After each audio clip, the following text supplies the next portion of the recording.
Once upon a time in a land far away, there were 6 brothers. Now, this isn't your typical fairy tale where they all lived happily ever after. No, these brothers had a twist in their tale. See, they weren't just any brothers. They were born into different tribes. One was Dinka, one was Nuer, one was Equatoria, one was Luo, one Kresh, and the last was Merrill, and they were raised in different parts of the country, far from each other. But here's the kicker. All 6 of them harbored the same dream, a dream about making their homeland, South Sudan, the best place on earth. Now, dreams are powerful things, especially when they're shared. But putting those dreams into action, that was a whole different ballgame, especially for these brothers who had more differences than they could shake a stick at. The Dinka brother, strong and proud, always ready with a proverb. The Nuer brother, quick-witted and curious, always asking why. The Equatorial brother, chill and steady, the voice of calm. The Luo brother, energetic and passionate, always getting into debates. The Kresh brother, quiet and observant, finding solutions in the shadows. And the Moor brother, artistic and charismatic, bringing people together with his smile. Each brother represented their tribe, their culture, their way of life. But what bound them together was stronger than what kept them apart. It all started when they got a scholarship to study abroad. Yes, all 6 of them, thanks to their brilliance and hard work, ended up in a foreign land studying in a prestigious university. Now, imagine that.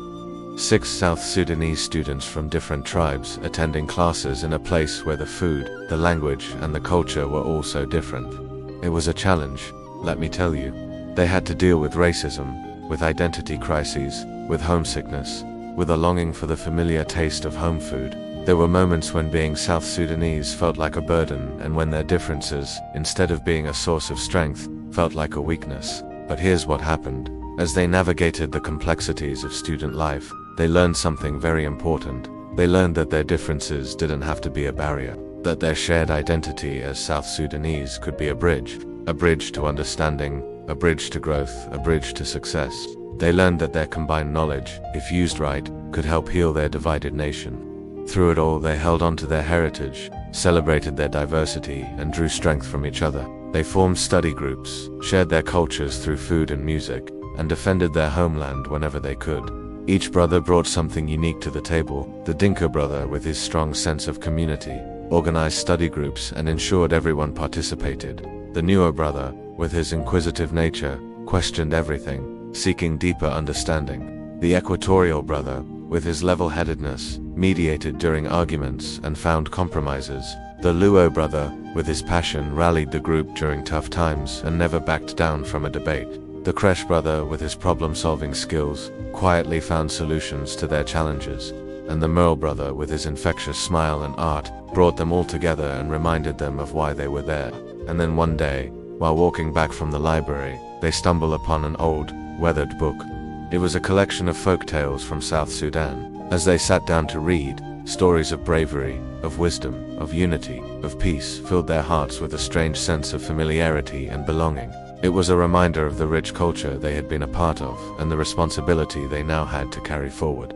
As they delved deeper into the tales, they realized that their homeland wasn't just a place on the map. It was a tapestry woven with threads of countless stories, each representing a piece of their collective identity. It was a revelation that sparked a fire within them, a determination to not only succeed in their studies, but to return home and contribute to the healing of their nation. After years of study, they returned home to South Sudan, each armed with degrees that symbolized not just their personal growth, but the potential for change.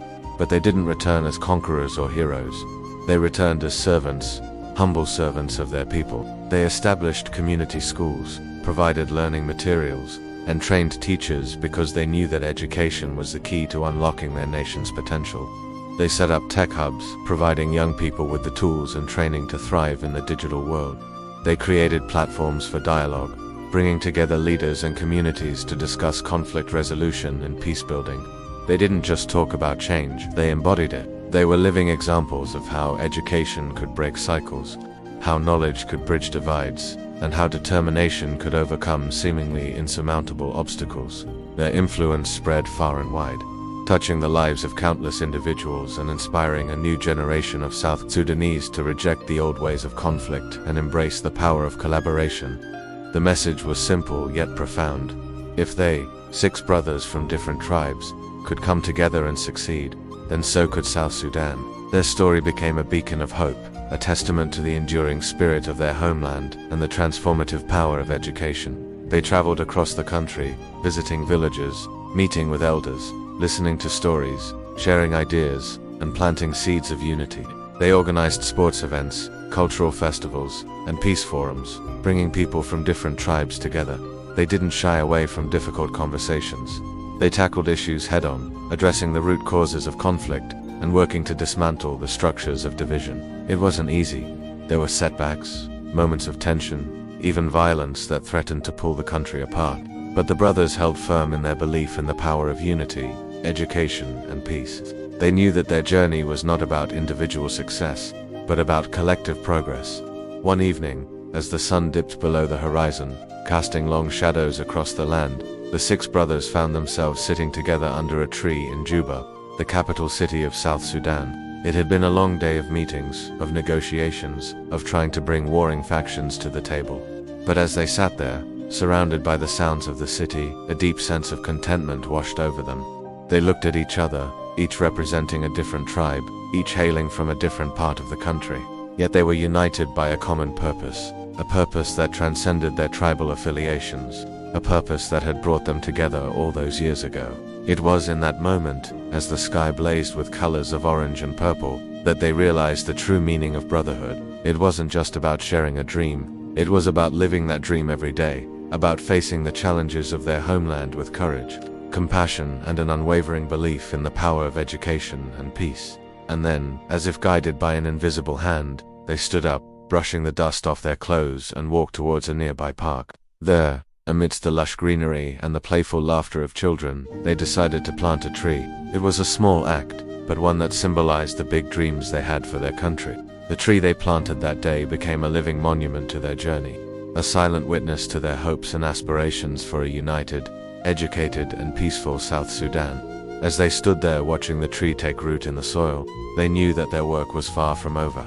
But they also knew that they weren't alone. Around them were children from different tribes, different backgrounds, different walks of life, all looking up at the tree with innocent curiosity. In those children's eyes, the brothers saw the future of their country, a future that was bright, hopeful, and full of promise. With a sense of renewed purpose, they turned and walked away from the tree, leaving behind a legacy that would continue to grow, just like the tree they had planted. Their story, a story of unity, education, and return, became a guiding light for generations to come, a reminder that even in the face of adversity, the power of brotherhood and the pursuit of knowledge can pave the way to peace. With unity and growth, we are powerful. Bridge the tribes. Hit that notification bell, give us a thumbs up if you love what you hear, and don't forget to subscribe to our channel.